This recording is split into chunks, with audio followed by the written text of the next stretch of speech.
With Hamas and Fatah at a stalemate, international support for the Palestinian president is mounting. But what will this mean? Will Hamas strengthen its hold on Gaza? And how does it affect the prospects for peace? This is Inside Story.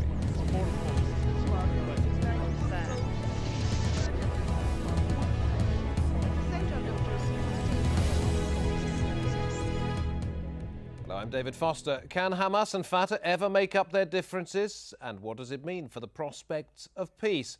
The Palestinian president, Mahmoud Abbas, has set up an inquiry on Saturday into how his Fatah forces lost control of the Gaza Strip to Hamas. The bloody takeover led to Abbas sacking the Hamas-led government and pulling out of the unity coalition. The Hamas leader, Ismail Haniyeh, the former prime minister, has now called for fresh talks on power sharing with Fatah. President Abbas says it's no deal. He's also called on the Palestinian parliament to change the law to allow fresh, early elections in the territories. There will be no dialogue with the killers and the coup seekers. Speaking in Gaza on Sunday, Ismail Haniyeh, the deposed Palestinian prime minister, said he doesn't want to set up a separate state in Gaza. We are not plotting for any coup or Islamic empire, intervention from Syria or other states. I ask you to maintain calm. As I told you, we are part of the Palestinian fabric. Gaza will remain the niche of Palestine. It has always been steadfast, a symbol of valor, courage, and will not be separated from the West Bank. Despite winning democratic elections in January of 2006, Hamas has enjoyed little support from the international community. The United States started backing Mahmoud Abbas in 2002, seeing him as more moderate than Yasser Arafat, who wouldn't agree to several points on the roadmap for peace. After Hamas's election, the US confirmed its support for Fatah by halting financial aid to the Palestinian territories. Israel also backs Fatah. They see it as the more legitimate Palestinian negotiating partner, since Hamas refuses to accept Israel's very existence.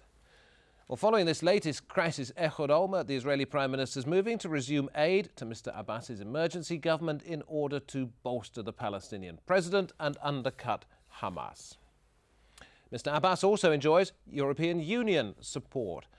After the attacks of 9/11, the EU labelled Hamas a terrorist group, and now the European Union supports Abbas's decision to appoint a caretaker government.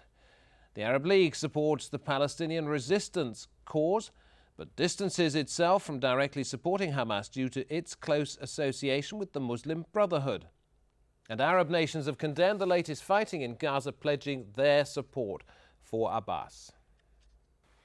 On Monday, the Israeli Prime Minister Ehud Olmert, the Egyptian President Hosni Mubarak, and Jordan's King Abdullah are to meet the Palestinian President Mahmoud Abbas at the Red Sea resort of Sharm el-Sheikh. Abbas will call for an immediate resumption of peace talks with Israel.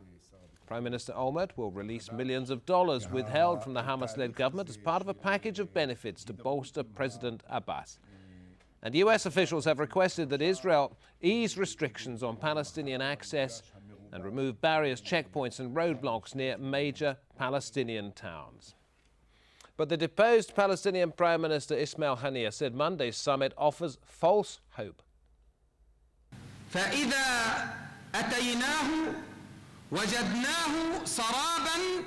We will soon find out that this is nothing but a mirage, that nothing will be able to recover our rights.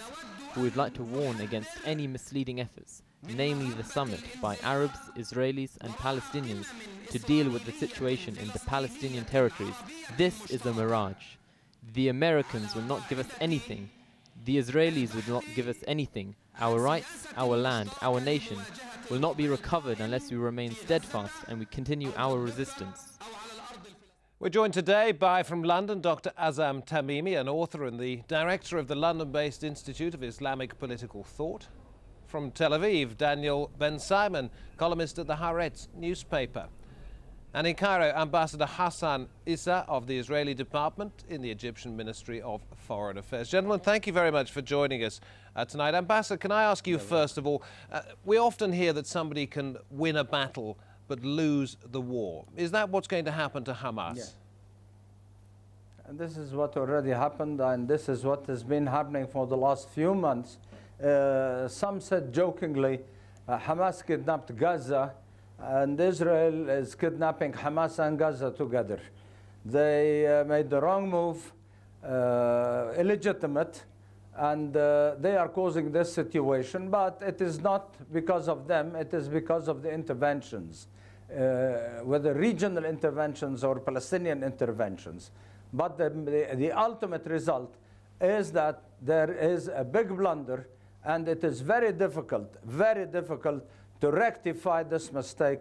And whatever is said about rectifying it between Hamas and Fatah, I think it is way past this, because they started off, both of them starting off by wanting to eliminate each other. Finally, Hamas thinks that eliminated Fatah from Gaza.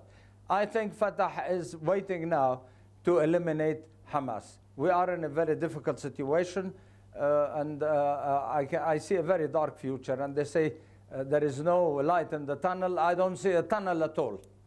Well, let me ask Dr. Azam Tamimi in London. You've written a book, Hamas Unwritten Chapters. When you come to update it and you get to the last page and write the end, will it mean that in more ways than one for Hamas? Well, I've been updating my book constantly because the American edition is about to come out, and my publisher there has been asking me to write or rewrite the last chapter.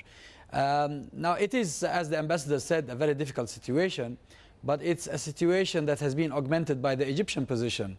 It is very regrettable that the Egyptians, instead of continuing to play the role of the broker or mediator between the brothers, that the Egyptians have decided to take sides. I think it's very wrong. It's erroneous and unwise on the part of the Egyptians to do so. Are you suggesting that none of this is Hamas's fault, that it is all caused by outside intervention?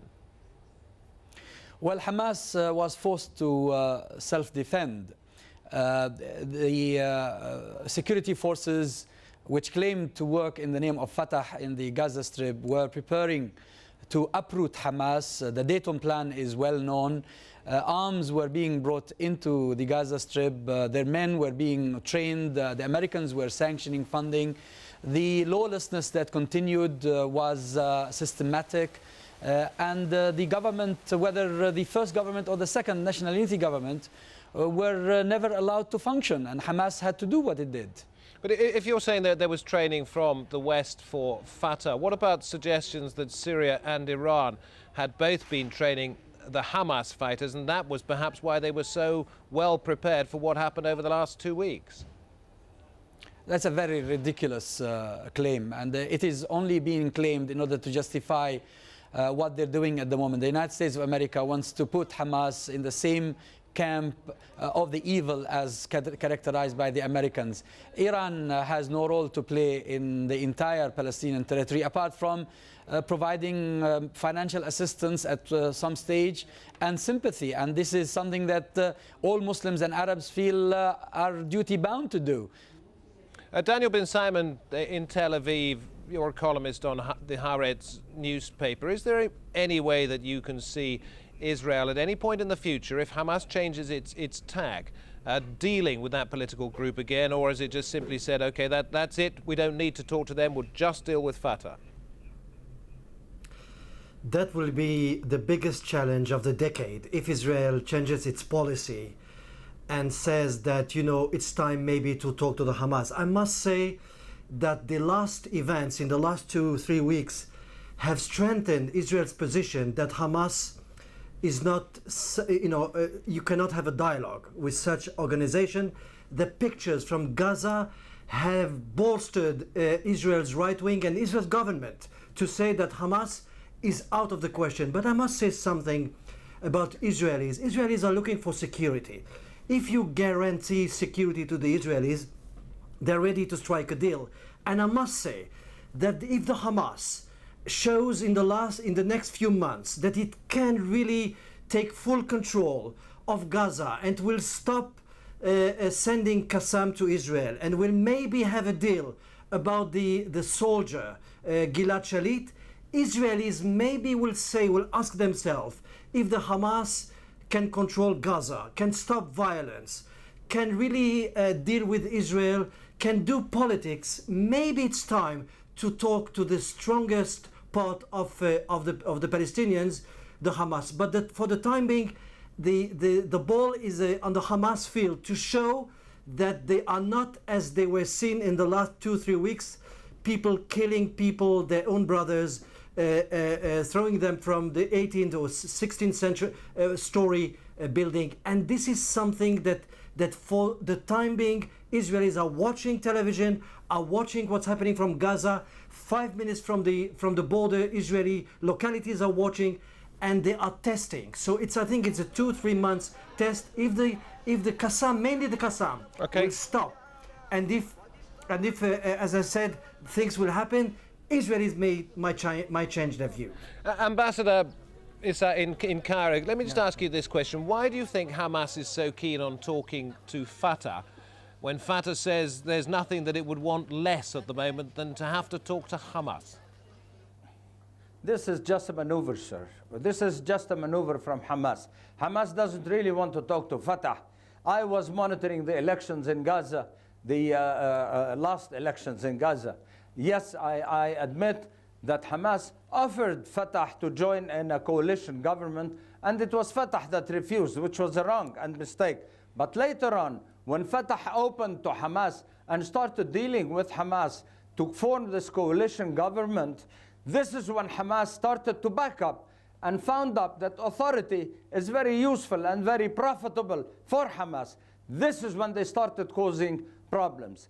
As for the gentleman who was talking from London, Mr. Azzam, who was talking about the Egyptian role, we were there upon the request of the Palestinians and upon the request of the Israelis and upon the request of the Americans, but upon the request of the Palestinians first. We tried to do our job most objectively and most transparently, but we realized that, first, Iran and Syria are intervening in Gaza and pushing Hamas with Syria, pushing Hamas into causing this situation. Second, our people in Gaza, this is our military delegation and our diplomatic delegation. We had a member being kidnapped for 4 days. We had one of our troops shot across the borders. But we turned the face, we closed an eye so as not to cause a problem. But when we realized that Hamas is not really serious in what they're saying, Hamas is playing around, and all what is interested in is just maintain power. They like power. They like the ministries and the new cars that they are driving.